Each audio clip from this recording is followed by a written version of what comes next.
Welcome everybody to our second webinar in the series Masterclasses for Ukraine. My name is Esther Heijma and Wendy and I will be the hosts tonight.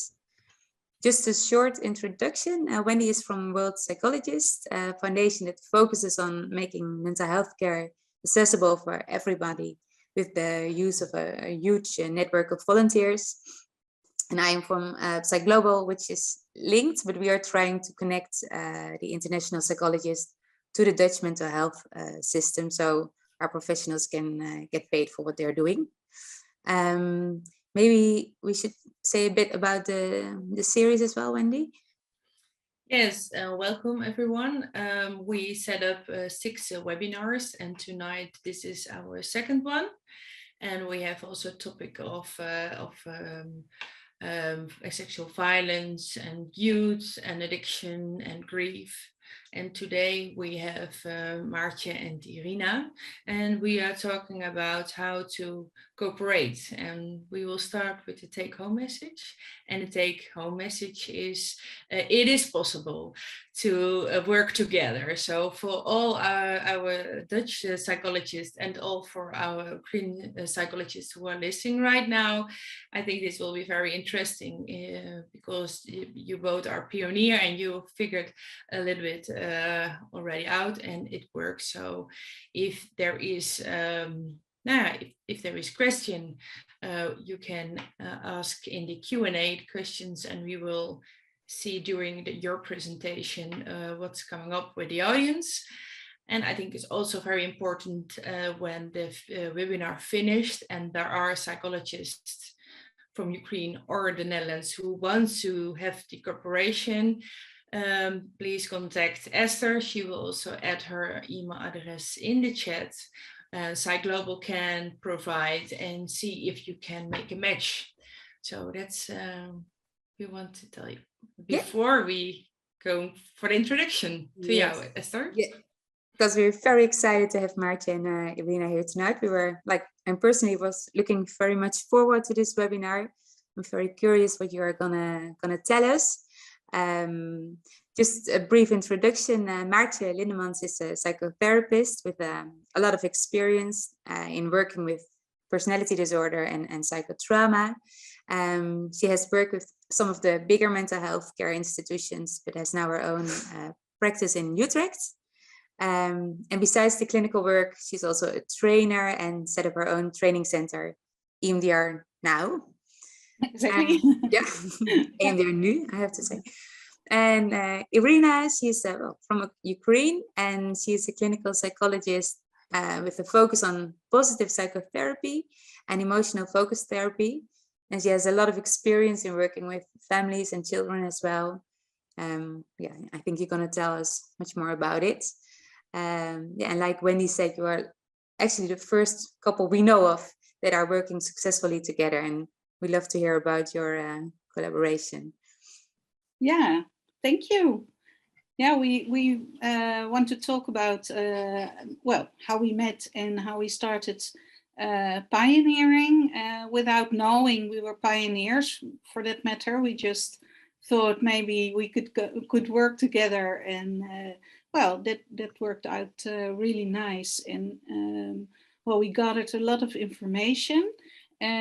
Of course, we try to put in a lot of information in the webinar and in the sheets, but when people have questions, please ask them in the Q&A so we can try to answer.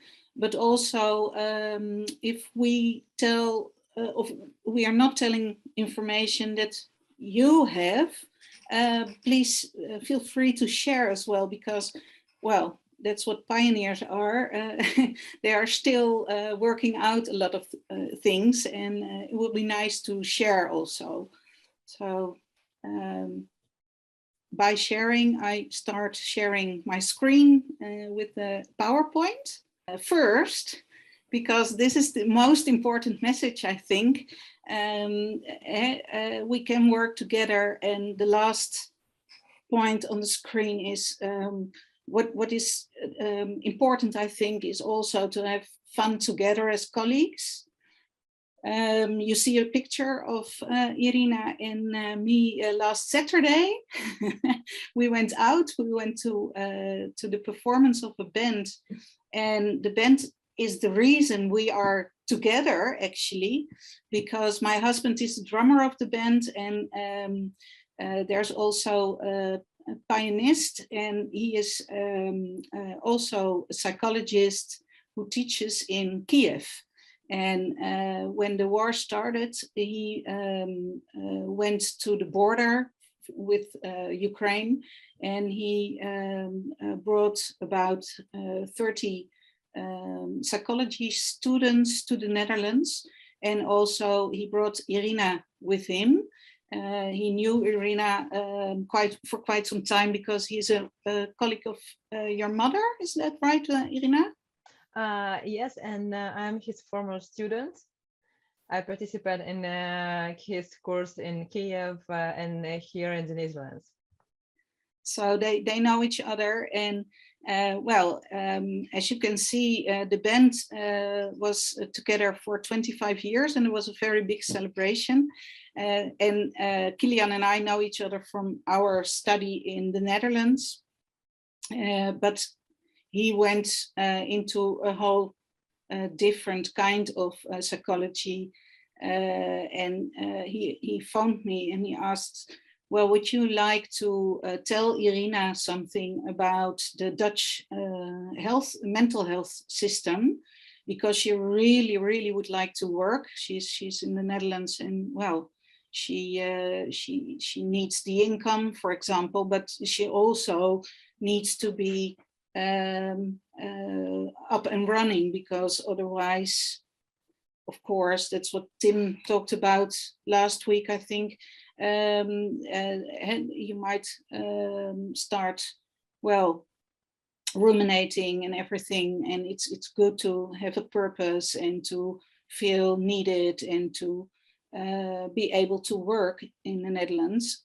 So that's why Kilian brought us together. And well, while Irina was at my place, in my practice, I thought, oh my God, how am I ever going to explain our system? Because it's really a complicated system, with insurance, with working with contracts with insurance companies, or without them. Try to explain the law, the BIG, we have in the Netherlands, all the regulations that we have. And I started drawing and trying to explain Irina, well, how our system worked. And then she said to me, well, and what can I do now? Because this is, well, this is clear, but how does that count for me? So what we then did is we tried to find out if she could, well, start as a, how do you say, self-employed psychologist, and for example, use me as a main practitioner and start working as a psychologist. But that was not possible, because you can't be a self-employed worker in the Netherlands for this moment, at least as a Ukrainian refugee. But well, we are going to tell you a lot about all the things we think are needed, and also we found out about. And well, from the last sheet, we will go to the first one, I think. And then I give the word to Irina, because she is going to tell you the first important things. Yes, thank you for introduction, and thank you for inviting us. And I hope that we can share today our experience and help Dutch psychologists and Ukrainian psychologists to work together. But before it, I think it's really important to talk a little bit about mental health and about psychological state of Ukrainian refugees here and now. And maybe we now will discuss some particular topics which are really needed for psychologists here with all this situation. So today we're going to talk about psychological state of refugees, adaptation and integration of refugees in society, Ukrainian psychologists in the Netherlands and how to start working here. And I also can share a little bit my experience, how I went through all this process. And of course, about the features of psychological assistance in Ukraine and what is different in the Netherlands, because we found with Marcia a lot of interesting differences between mental health in Ukraine and here in the Netherlands. First of all, we need to mention that now a lot of people who are suffering and live in extremely difficult circumstance and suffer emotionally, because as we know that in Ukraine now it's war and it's extremely complicated to be there and feel all these awful circumstances and obstacles. So now many women and children had to flee because it is too dangerous to stay. And the situation for Ukrainians is complicated because we have in Ukraine like governmental regulation that men now are not allowed to go abroad. So they need to stay at home. So majority of Ukrainian refugees now in the world are women with children. And of course, it's additional stressor factor because all women, all children now really worrying about their loved ones, about husbands, brothers, grandparents, because they need to stay in Ukraine under shelling and bombardment, unfortunately.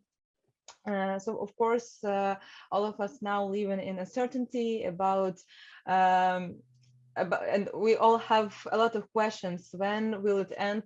When we can see our relatives, how they're doing right now there, because we see all this news every day. So we have really a lot of difficult emotions now.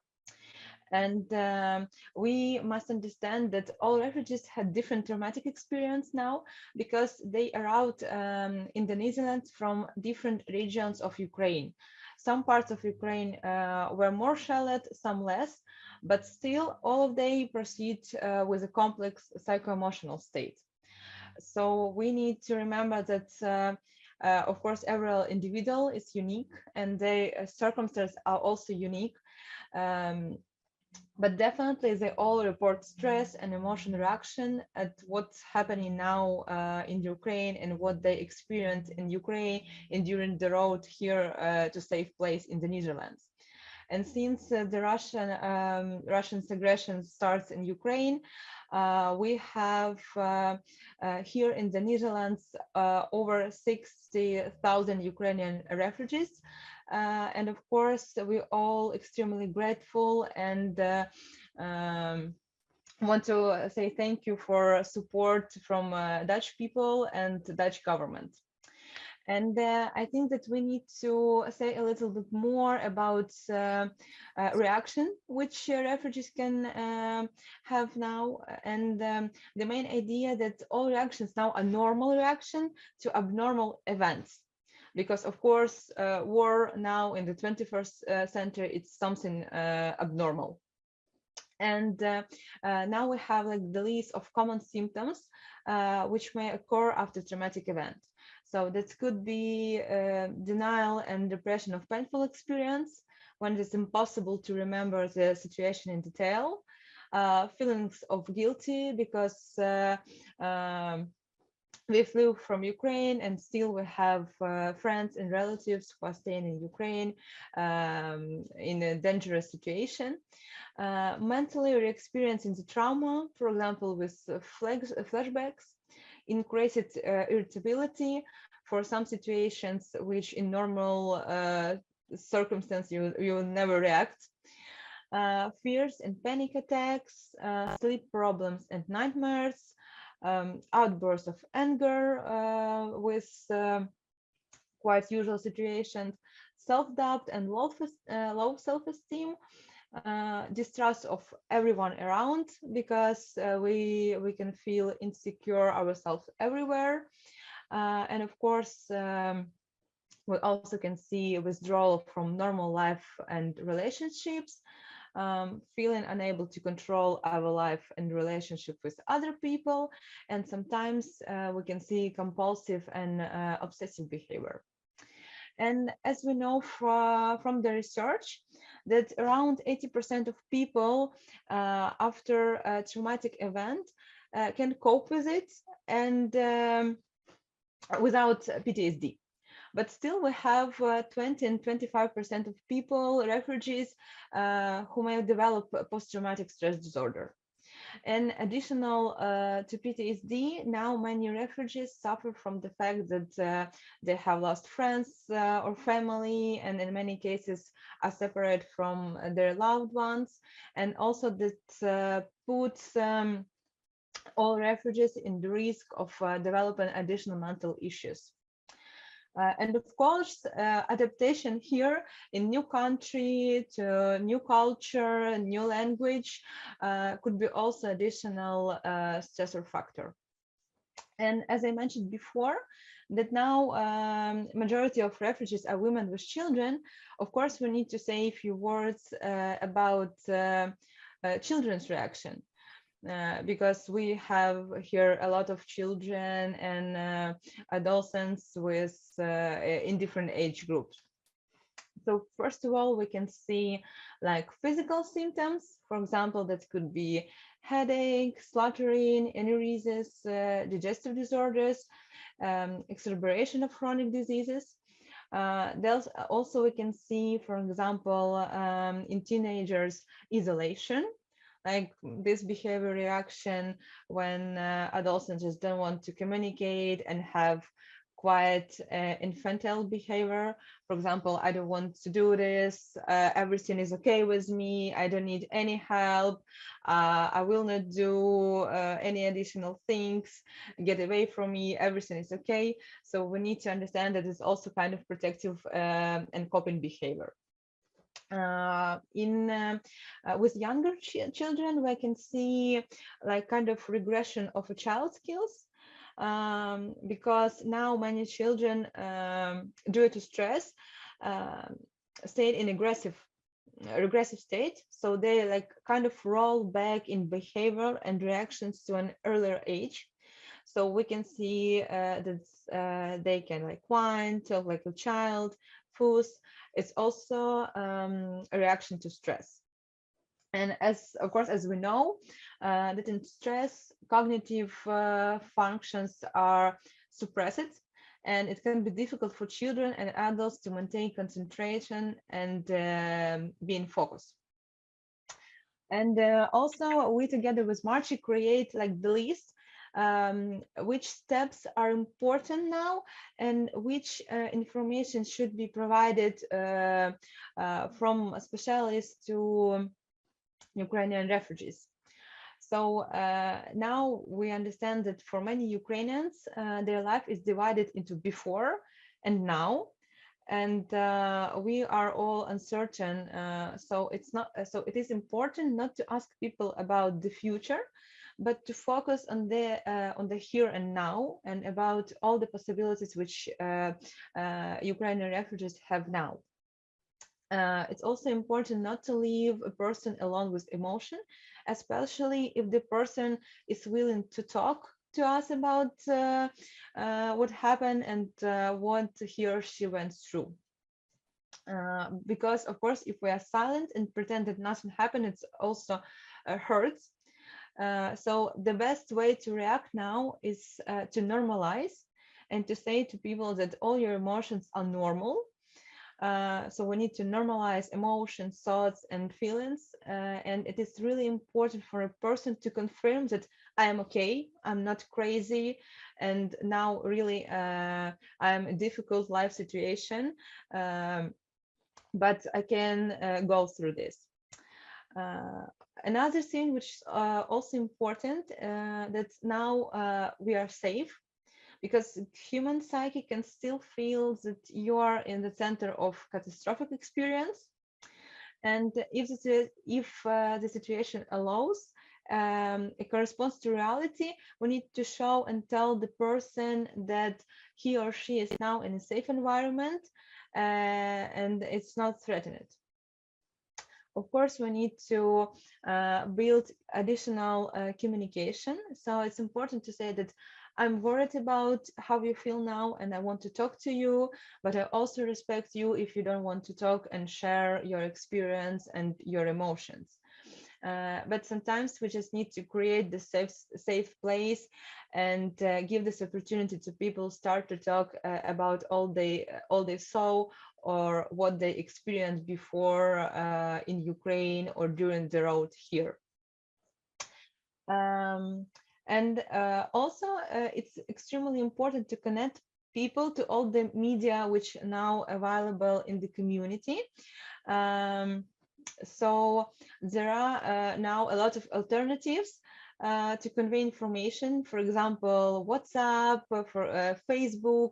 In Ukraine, we using a lot Telegram.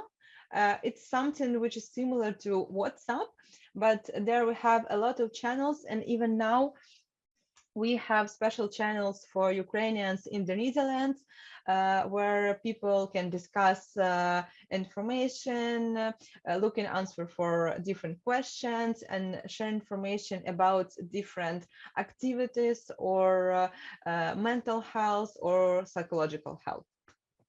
So it's really important for people to understand they are not alone, that they are not abandoned, and they know where to go and who to turn to, that a person is a group and a part of society. Irina, can I ask you something about this? Here you mean like connecting with the media about like daily life and normal things, or also about things going on in Ukraine? Should they share about these events as well, you think, or? It's more important to share information about like how everything is going on here in the Netherlands, because the system is totally new for us.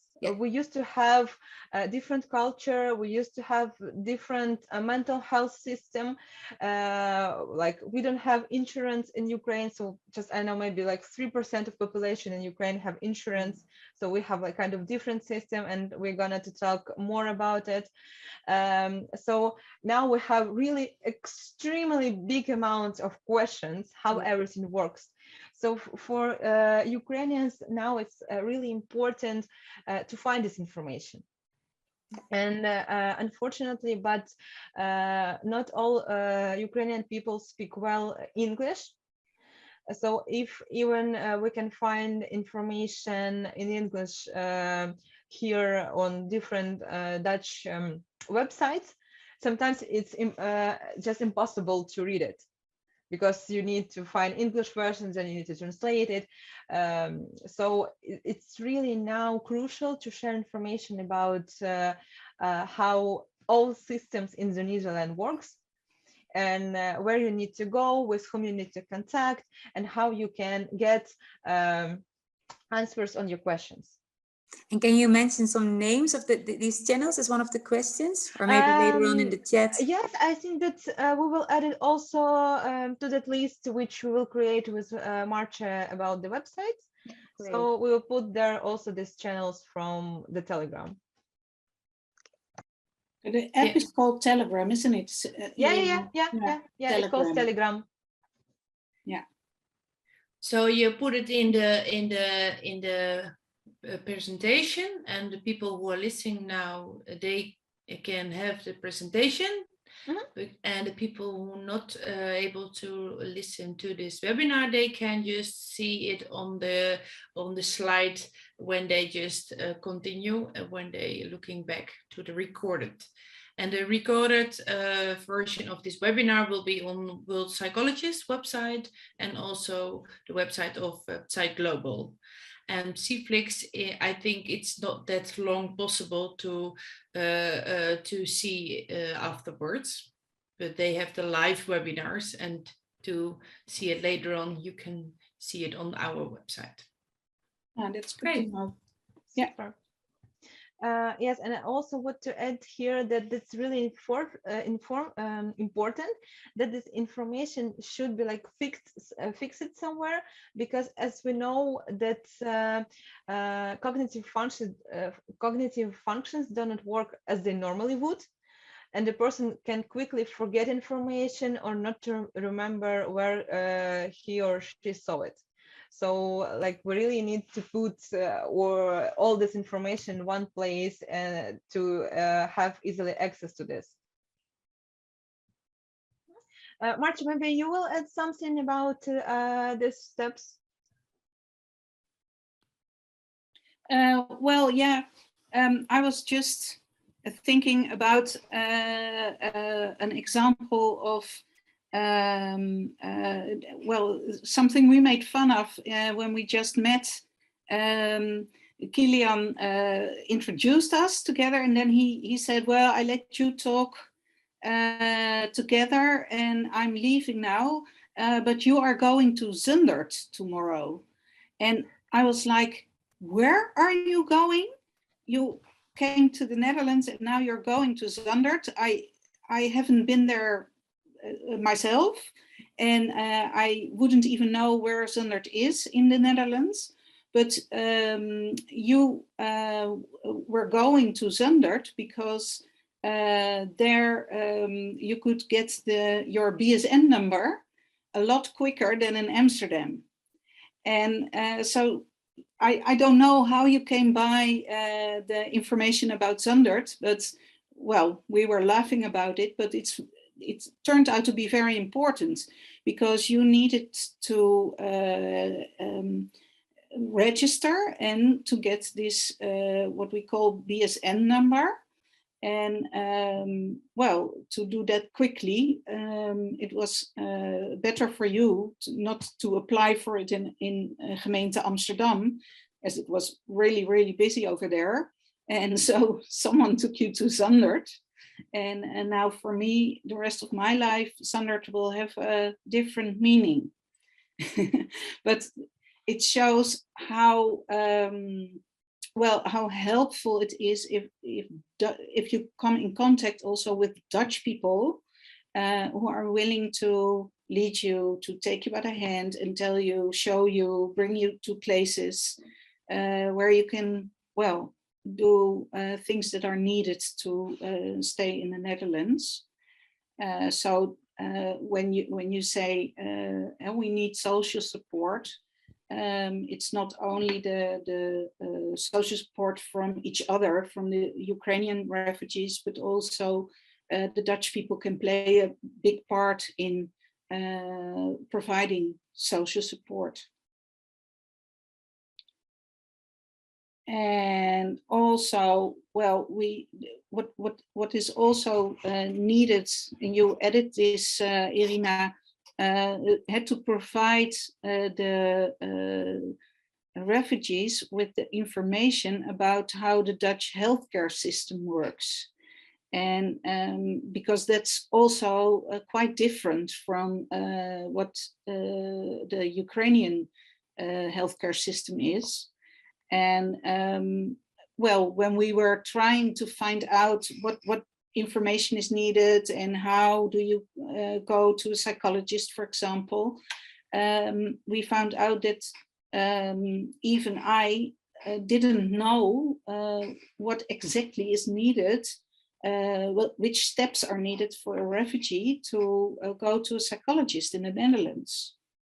And well, we will talk a little bit more now about all the steps you need to take to, to work together, but also which information you need to tell to the refugees, well, we need this kind of paper or we need that kind of paper. And it turned out to be rather complicated.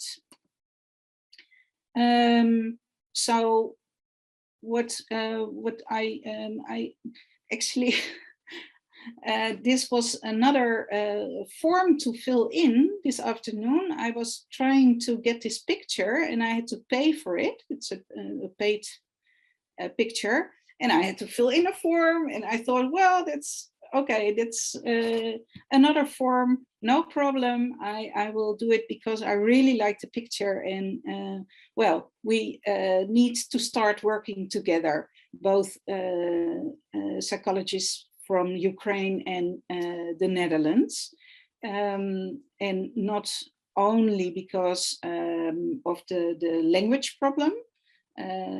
Like Irina already told, a lot of Ukrainians don't speak English or don't speak English very well, so it's hard to express themselves, and it's important that they can talk to mental health therapists in their own language. So what is needed to start working together? Well, this is a picture of a doctor, and it shows a lot of purple crocodiles. And I need to introduce you to the phenomenon of purple crocodile before, I will go on talking about all the forms you have to fill in, and the things you need to arrange before you can employ a Ukrainian psychologist are compared to a purple crocodile. And this phenomenon comes from a TV commercial, which an insurance company in the Netherlands launched, about a little girl that forgot her purple crocodile in a swimming pool. And she was trying to get it back, and well, it went the Dutch way. And I'm going to show you in the next slides the commercial. For the Ukrainian people that are listening, I translated the Dutch and I put it up next to the movie. So I hope you can follow and you can see what I mean by a purple crocodile, because it's really an important, phenomenon that when you want to work in the Netherlands, you absolutely need for some relativism of the system. This is the commercial. Mijn dochtertje is gisteren haar paarse krokodil vergeten. Paarse krokodil. In blokletters, de juiste locatie voor de vermissing, et cetera, et cetera. Zo. Achterkant. Woensdagochtend tussen 19 uur inleveren bij dienst recreatie. Maar hij staat daar. Ja, hij staat daar. Weinig rompslomp is wel zo prettig. Ora.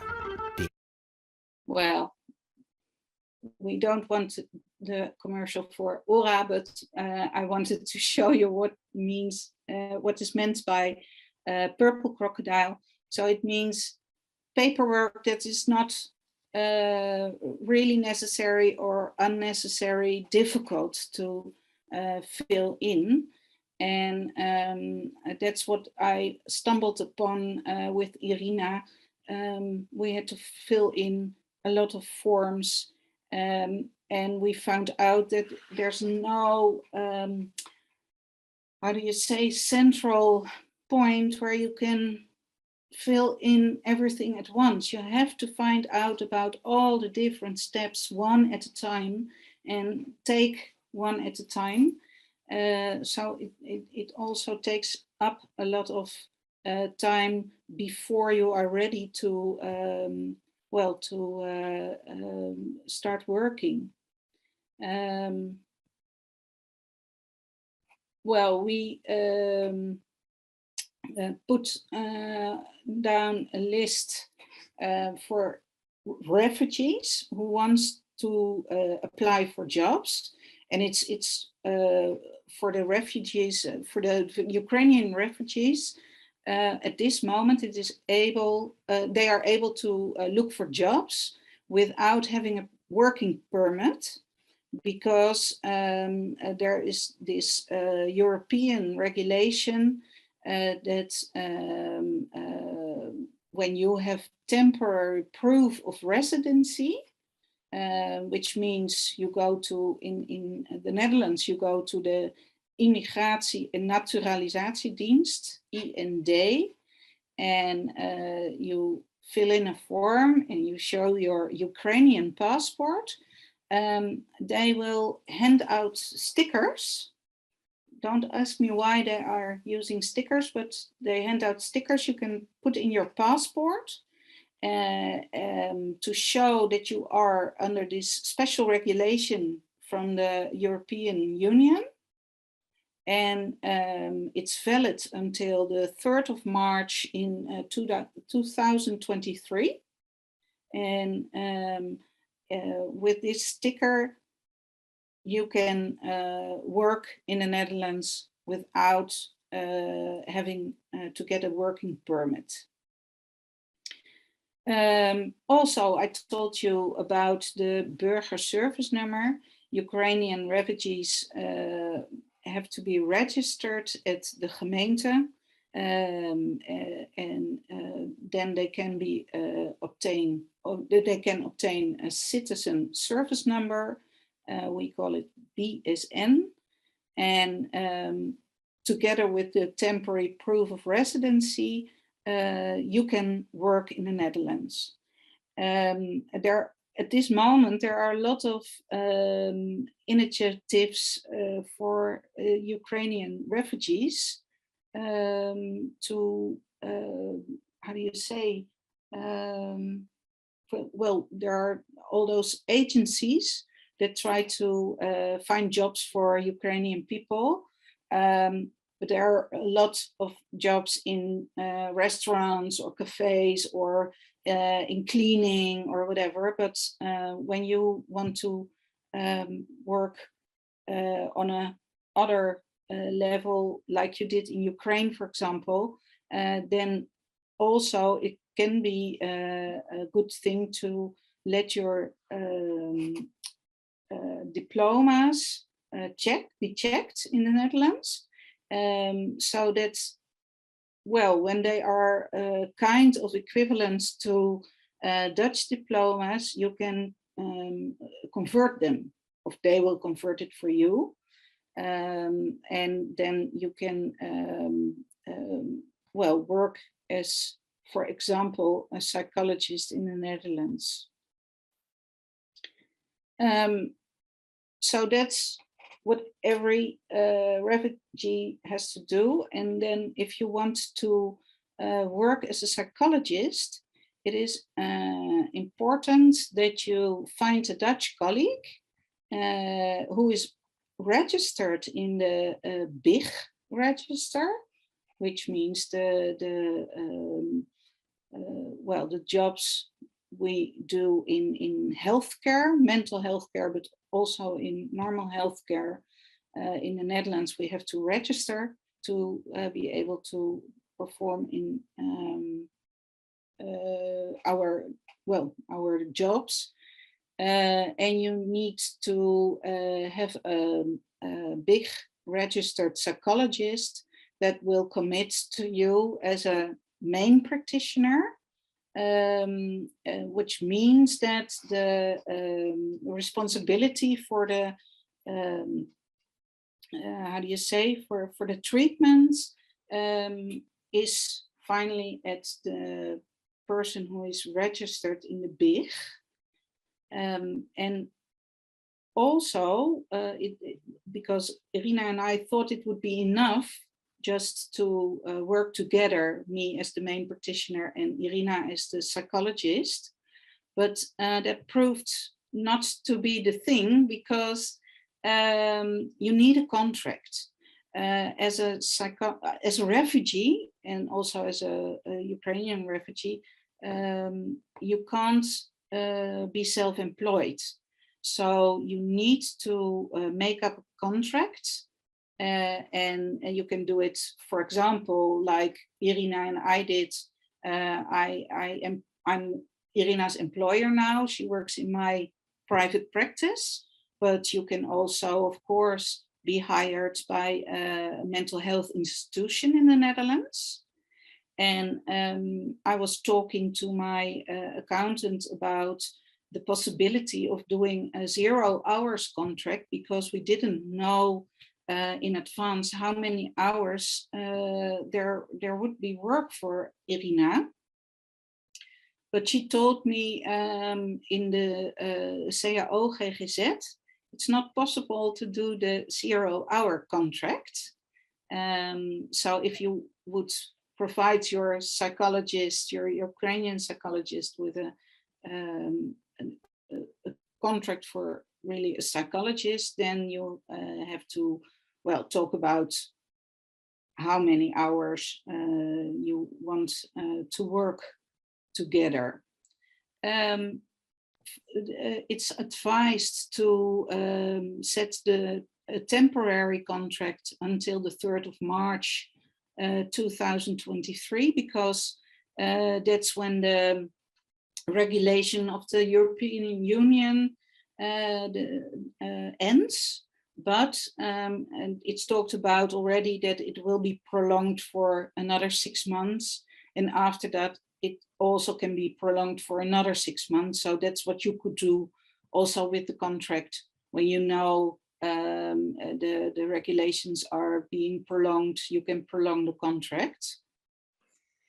Maartje, yeah. can I ask something about the 0 hour contract? You say preferably not a 0 hour contract. Is it possible, or can you do like a 1 hour contract, or what is the minimum? Because I think that's an important.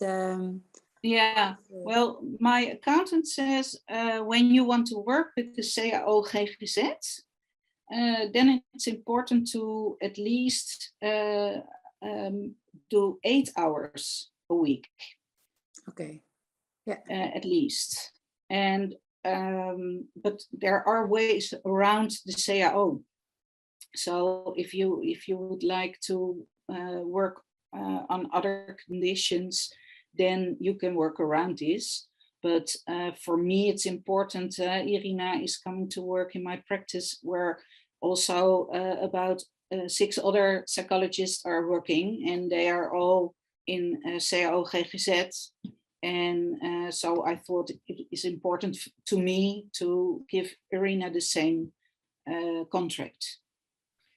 And when she is working, and is there always clients from Ukraine, or also English speaking clients not from Ukraine? Is that also possible? Because if you have a contract, you don't know how many Ukrainian people are coming to your practice. Exactly. Yeah. Well, it's at this moment people are really finding us because they seek help for Ukrainian refugees they know, and they ask us, can we refer this refugee to Irina? But Irina is open also for therapies in English, and it's also possible for people to come in and have therapy with Irina, and they are resident of the Netherlands, or they are expats or whatever, and they want to have a therapy in English. But at this very moment, most patients that come in especially for Irina, are from Ukrainian refugees. But we took some, how do you say, well, a little risk. I need to spread the word, and Irina is spreading the word. And well, as Irina already told, it's really important to give information to the refugees about how they get to a psychologist. And I was talking about, well, they have to go to a GP and they have to bring a referral letter, and then, well, we do the intake, and after that we have this plan, and they have to agree on the plan and everything. But for refugees, this is a way too complicated chain to go through. And it's important because they don't have a GP, for example, and then they have to go to a GP and talk to them first, and then go to a therapist and talk to them again about the same things. And a lot of people will say, well, I don't need the help as it's this complicated. So what we are doing now is we just see the refugees that would like to talk to a psychologist, and just make an appointment right away with Irina. Without a referral? Without a referral, yeah. Because they are, the treatments is not paid from the Dutch insurance. So, well, we thought, okay, then we leave the referral letter out. We are not exactly sure whether that is the correct way to do it, but we thought we need to be a bit practical and yeah, just reach out and help the people who need it most at the moment. Yeah, and Maartje, there's a question from Kees Mos, and he's asking if, I think it's about the requirements of the contract. He's asking if this is also the case for treatments in other fields, for example, youth care, where you don't have these conditions of the CAO, GGZ. Do you know about that? Yeah, I think, well, I'm not really familiar with the youth healthcare. I'm not exactly sure what kind of contract Dutch psychologists get, but what I know is Irina is working with a child psychologist in Delft at the moment, and the project she works for is paid by Gemeente Delft, as it's youth mental health care. And the problem was that she got an offer from Gemeente Delft for a contract of 224 hours or something like that. And she had to send an invoice for those hours, but she needed to find out how things were going with taxes and with all the social funds we have to pay in the Netherlands herself. And then we found out refugees are not allowed to be self-employed. So this was an impossible construction. So what we did was I added a couple of hours a week to Irina's contract with me. And now I am the one who is having the contract with Gemeente Delft. And I will send the invoice and they will pay me and I will pay Irina. Yeah. Okay. Well, there are a lot of other questions, but I think we're gonna wait a little to hear what you have to tell us first. Yeah. I thought, Irina, you wanted to add something. Yes, I wanted to add a little bit to our previous part when we are talking about refugees who want to receive psychological help here. And in the nearest future, we're gonna have like the really a big wave of requests for psychological help for refugees, because as we know that this reaction of adaptation for traumatic events usually takes around half a year. So soon we will have really a big wave of people who need psychological support and psychological treatment. And of course, with all these conditions, especially for Ukrainians who used to have really easy access to psychological help.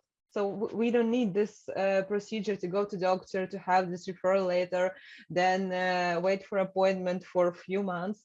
So in Ukraine, usually it takes maximum 1 week if you want to go to psychologist. So all these steps for Ukrainian refugees with all these circumstances could be like additional obstacles to receive psychological help. And there will be a question if really people will do all these steps to receive this treatment. So it's important to, make it as easy as possible in the Dutch system to to get refugees the help that is needed. And beforehand, you asked me, Esther, you asked me a week ago or something already, is it necessary for Ukrainian psychologists to have their diplomas converted? And it's what Irina did. She applied first at DUO, which is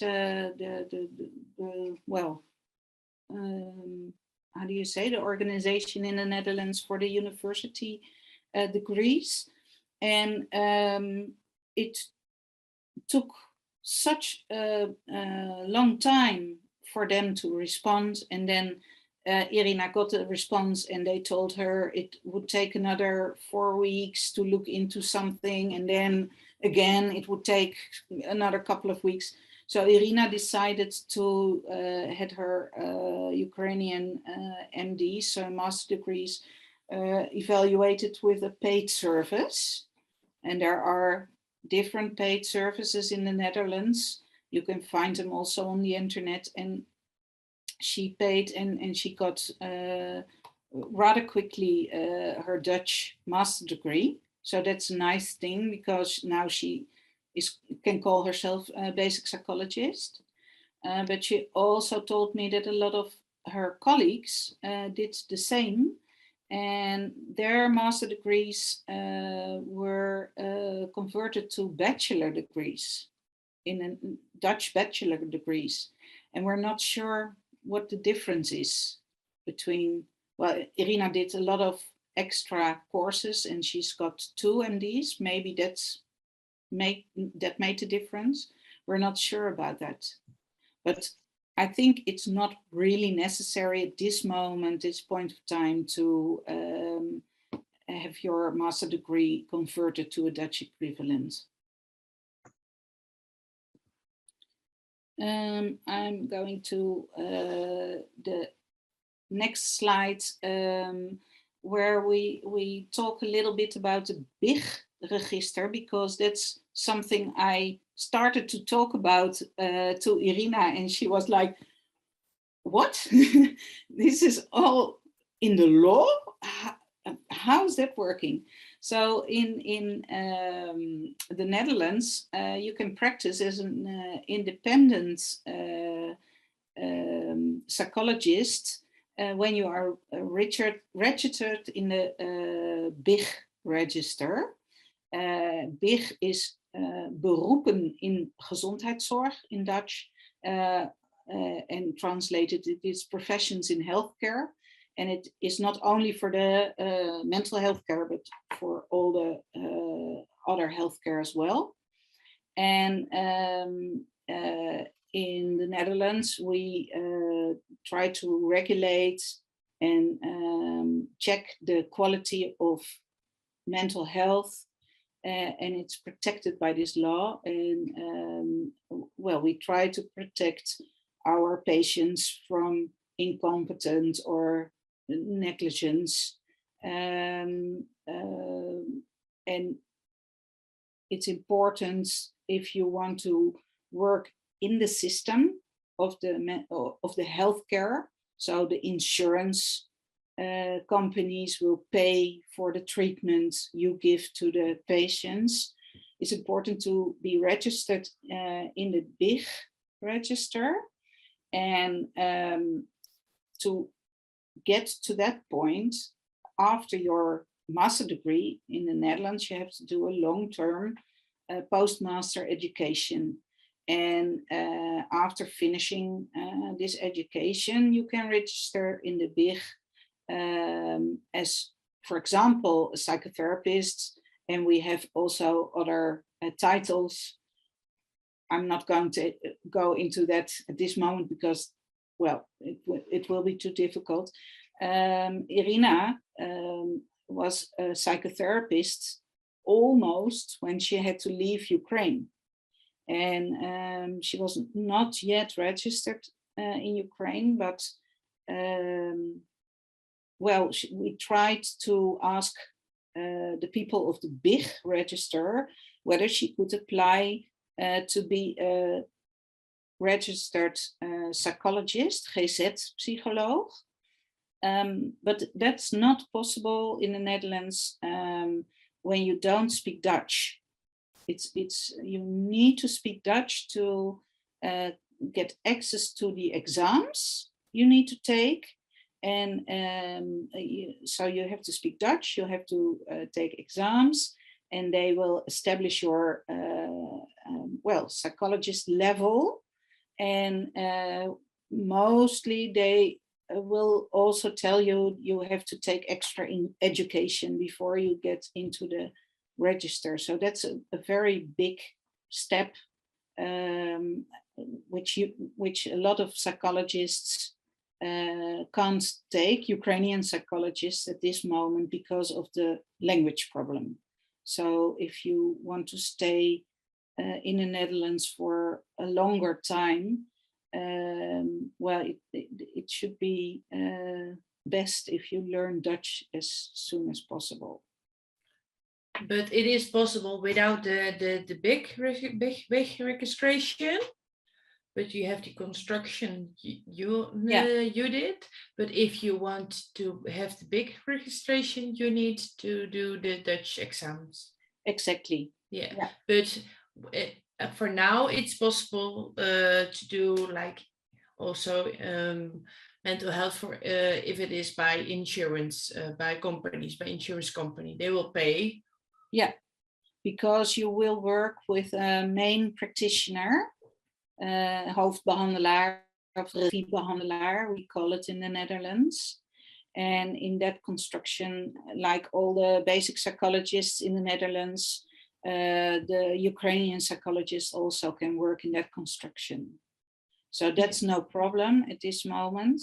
But if you well, for Irina, for example, she's used to work for herself, and now I have to, well, control her work. I'm in the end, I'm the responsible therapist, and I can imagine for a lot of people it would be nice to be recognized as psychotherapists themselves.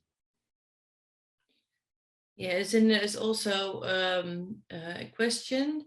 Vlada, she knows expert therapists without a big registration who work with self-paying expert clients. And that's of course not with the insurance. And then you can have like because you can say I'm a psychologist, because that's not a protected title. That's true.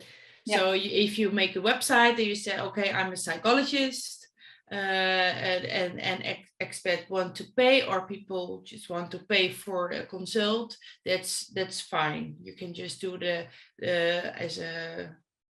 you can do your own practice. But when you do it like with insurance, patients, then you have to do with a regiebehandelaar. Exactly. Yeah.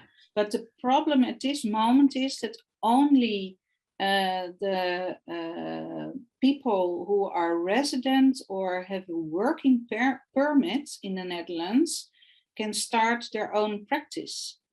Irina can't register with KVK, Kamer van Koophandel.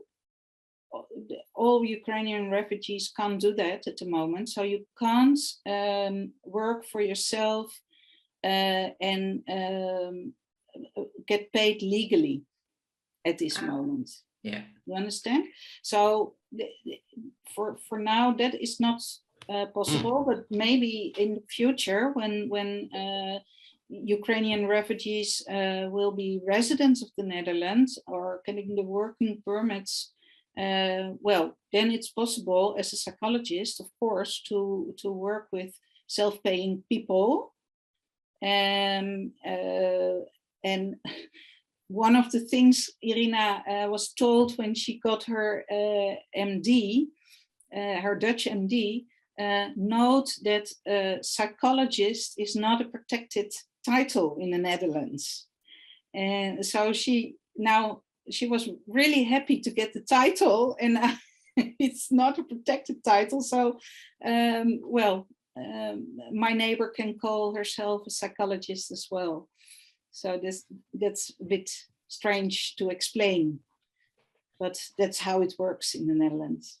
And since there are 15 minutes left, so can you tell us a bit more about the first steps for those psychologists, the Dutch and the Ukrainian, who want to try at least to see how it works? And yeah, well, the most important thing is that you match with a big registered therapist who wants to be your main practitioner. Then what you need to do is, I think I wrote it down here. Yeah, you need to make the contract preferably according to the CAO-GGZ. What you also need to do as an employer is to make an official announcement with the UWV that you are hiring a Ukrainian refugee. Don't ask me why that is exactly, I don't know, but we have to do it. And then you have to find resources to be able to to get paid for the therapies the Ukrainian psychologist is going to give. And the most important way of getting paid at this moment is through the CAK. You can ask for a subsidy. I think it's a really strange word to use for paying treatment, but all Ukrainian refugees that are not working in the Netherlands get essential medical help paid through a subsidy you can ask for at CAK. Again, it's difficult and they are really, really strict. So you have to look into the procedure beforehand to get the subsidy, but it should work. And all the refugees, can ask for help if needed, and the payment will come from CAK. Yeah, maybe something to add. I saw a webinar of them last week, and it was very confusing, and you had to do a lot of steps, and they were really strict. But they're really making it easier now, and they're working on a new subsidy. It's called RMO. Yeah. And they're really trying to make it more accessible in order for all the health practitioners to start working. That's great news. That's really great news. Yeah, because I think it's rather ridiculous, all the steps you have to take at this moment. But well, I really hope they will well introduce that very quickly. Yeah, I think starting from July. Oh, that's great. Yeah, that's nice. And so I told about the contracts with the gemeente earlier in the webinar.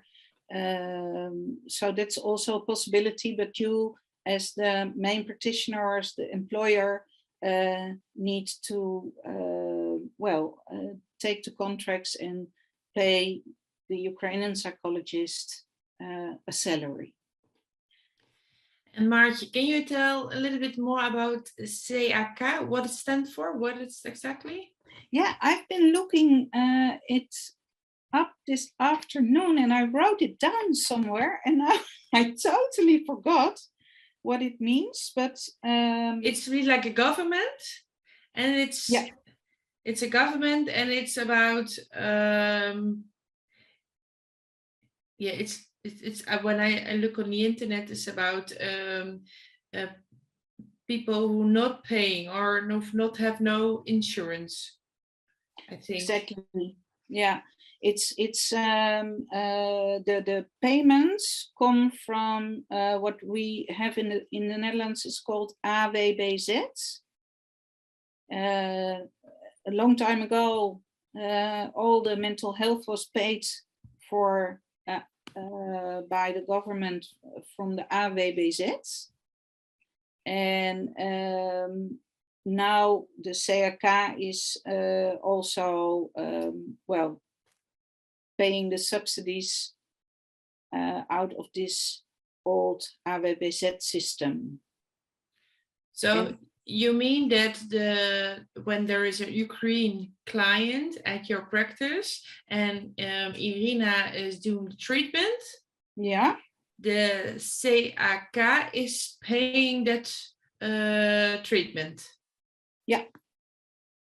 Okay. They are paying for the treatment, and the only thing now it's already a little bit easier. You only have to establish that your patient is a Ukrainian refugee by just checking the passport, and then you again you have to fill in forms, but that's a little bit easier. And then they will give you the subsidy for the treatment. And is it limited or is it unlimited?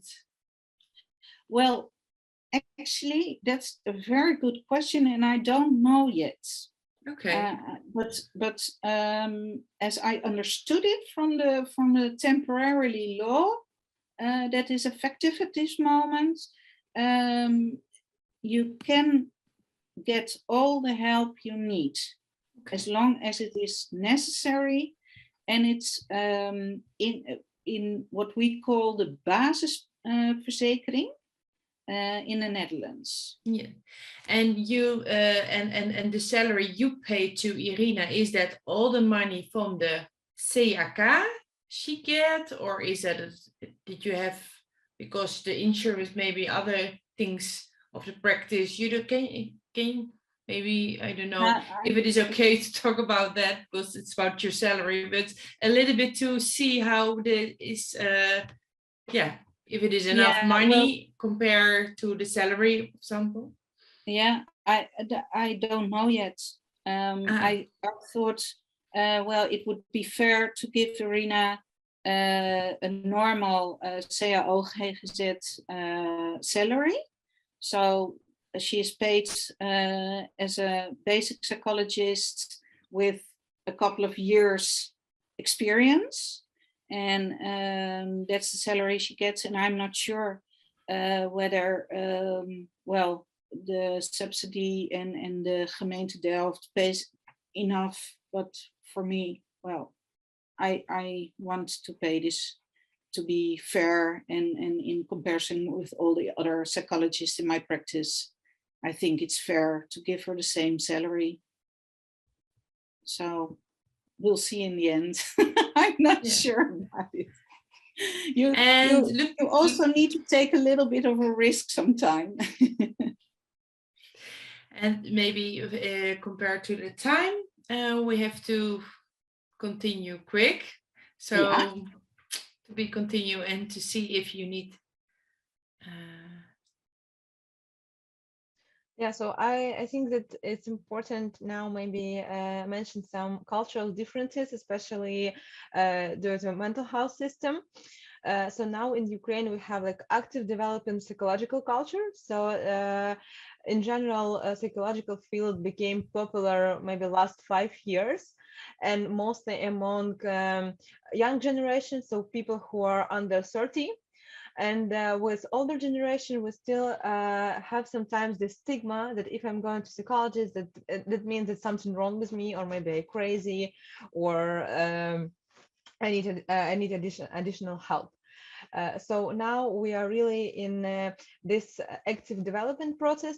That's why before I told that all these steps for us, it's really like kind of obstacles, because to make this decision to go to psychologist, kind of difficult for Ukrainians in these circumstances. So another cultural difference is also is that we have easy access to psychological help. So we can just find a psychologist in the social media or in the internet, or we have also like kind of special organizations, but mostly they're private. So we don't have this governmental regulation in Ukraine. So we can just have appointments on the same weeks or on the next week. So we don't need to wait for a few months to have this access to psychological help. Mostly we have psychologists in private sector. So of course we have like governmental psychological help, but in generally psychologists in Ukraine work as self-employed or in private psychological centers. And the other thing is also that, as I mentioned before, it's unregulated by government. So the prices are really have like wide distance, because each psychologist just decided by itself how much I will earn. And as I told also before, that we don't have insurance system, because normally we have like free medical services. Of course, we can pay sometimes for it, but the prices are extremely cheap. Or if you want to have additional service, you can always go to private clinics in Ukraine. But if we're talking about psychological help, people usually pay by themselves. So also this difference with insurance system, we need to understand, and we need to have this explanation how in general this all insurance system works. And can I ask you something, Irina? Yeah. Because from World Psychologists, we provide free mental health support. We do the online support matching with people from Ukraine and psychologists, volunteer psychologists from the Netherlands, or psychologists from Ukraine. We also have a lot of them in our network. But that is like a free psychological support. Is that you think, well, it is free, thus it will, yeah, it is not good, or is it just like, is there something feeling about that? I think that we as a psychologists work in such profession that the main idea is to provide psychological help and support. So for me, as a psychologist, always happy when I see that people receive good and qualified psychological help. I also participate in Ukraine at the beginning of war in different free projects with psychological help, because I understand that in all these circumstances when people losing their houses, members of family, sometimes they just can't pay. And in all these circumstances, payment is it's not the most important thing. So for me, my opinion and my like human position is that I'm happy that people can have access to psychological help.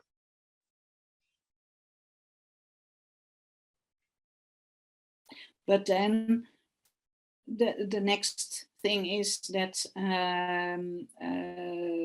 when you are in the Netherlands and you are a psychologist and you would like to work, I think you should earn a reasonable salary as a Ukrainian psychologist, because Irina now lives with a host family. But I think it's really important for her to be able to rent a house or small apartment or something like that. And she needs money to live from and to buy clothes and food and everything. And in the start, when we started to get working together and the word got out, Irina was in my practice.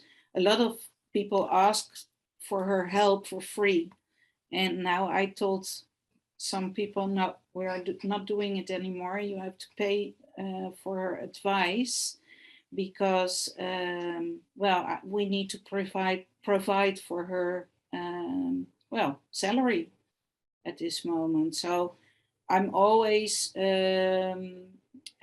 up for some volunteering work, but I think it's also important for the professionals in the Netherlands to earn a salary. So so that they can build up their own life again, which is very important.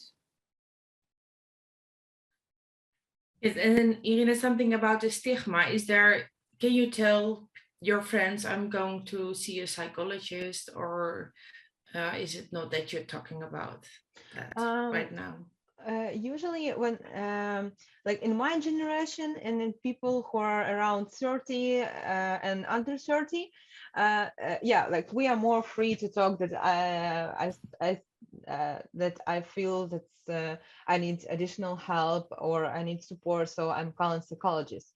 So like among younger generation, it's easier and it's open, and now we have like full social medias with psychologists, psychological help, psychological advices. So like we are now more open to for this. But older generations, they like not so easily ready to talk about psychologists or psychological help in general. Irina and Marty, is it okay for you to go to the questions, or is there anything else you would like to share or tell us? I think we ended, or we started where we would end. So I think maybe the questions can come in, no problem. Okay. I saw one question and I'm curious after that as well.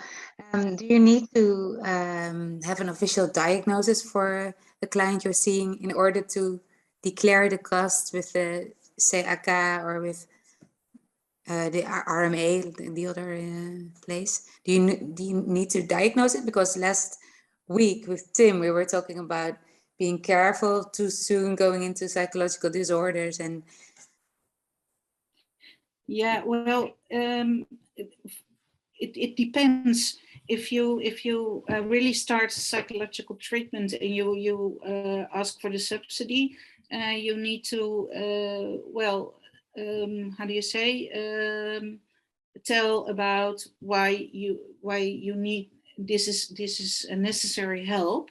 But for example, the project Irina is doing in Delft is a project for prevention, and there are, they did intakes, but they don't give the official diagnosis. I don't even think they have the official diagnosis, the children. Well, I think that in general, we need like more than 1 hour and a half to talk about this project, because all this work which we did with Felicia Stoutersdijk and Maria Rupert and Delft municipality, it's really amazing because we prepared a special program for Ukrainian teenagers for a very short amount of time, and now we are providing these support groups. And I think that that would be nice if we can share also our experience about that, because we have a lot of children and teenagers here in the Netherlands, and of course they need psychological support and help. Yeah, so you should come back one day to tell us more about that. Definitely. And maybe you can already, is there a website or a place where people can read about it, that you can put it in the chat? I think that we can prepare some information with Felicia, and we can share it also. Yeah, like you said, you can talk for hours about this project. Yeah, that indeed. Yeah.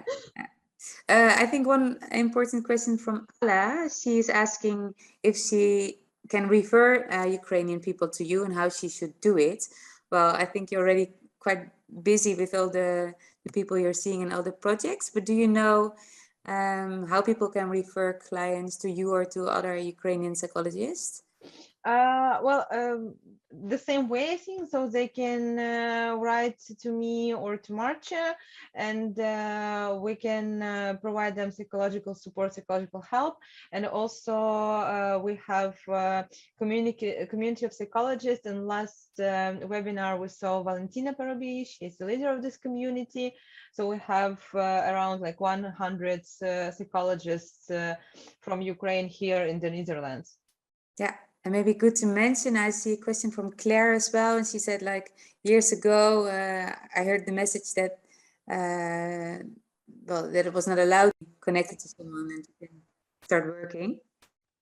Because I think, Irina, you have some space to see more people, but at a certain point, you are full as well. So we need more couples like you.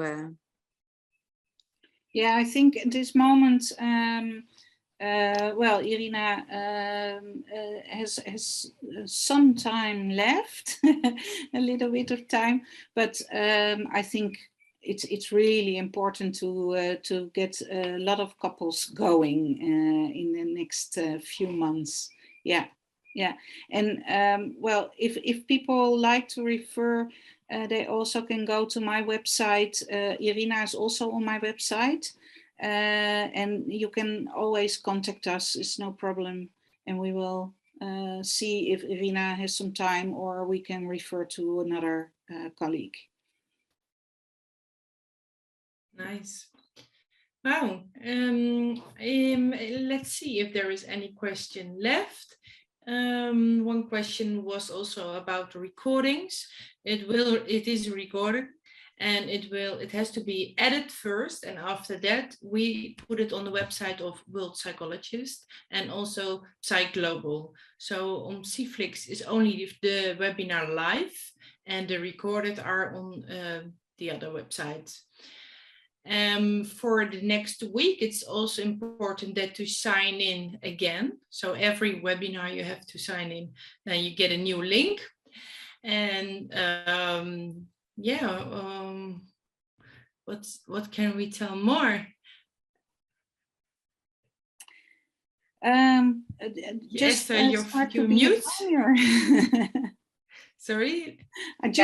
Just start to be a pioneer, and just well, go to Esther or go ahead to us with more questions about working together. And well, that was the take-home message, I think. So it's really nice. It's the most important. Really important to say that we still have to sort things out, and things are changing every month or so, but there are ways, it is possible. So, well, take the risk, like you're saying, just get started, and yeah, this should work. Thank you so much, Marcia and Irina, for sorting this out and making this presentation and sharing this with us. I hope you inspired more people. Yeah, we hope so too, I think. Yeah. Thank you for giving us. Maybe it's also, Maybe it's also good when the psychologists from World Psychologists are connected to someone from Ukraine. We have a supervision group. So maybe it's also nice to know that all the Ukraine who really want to have a paid job, maybe they have 1 hour a week free to see if they can also do like an online free mental health support with psychologists. And the supervision group is also nice to have connection between the Dutch and the Ukraine, because we have a group together with the psychologists. Yeah, nice. So that's also a good reason maybe for them to participate. So if you have any reaction on this webinar, please put it on LinkedIn, because then it will spread and it will get more people get informed about our webinars. So if you have a reaction, please put it on LinkedIn. You can follow World Psychologist on LinkedIn, PsyGlobal, Psyflix, and also Esther in person or me in person, that we will promote the next video hopefully soon. And thank you very much, Irina and Maartje. And we hope to see everyone next week. For sure. Thank you. Okay, great. Thank you very much. Bye-bye. Bye-bye. Bye.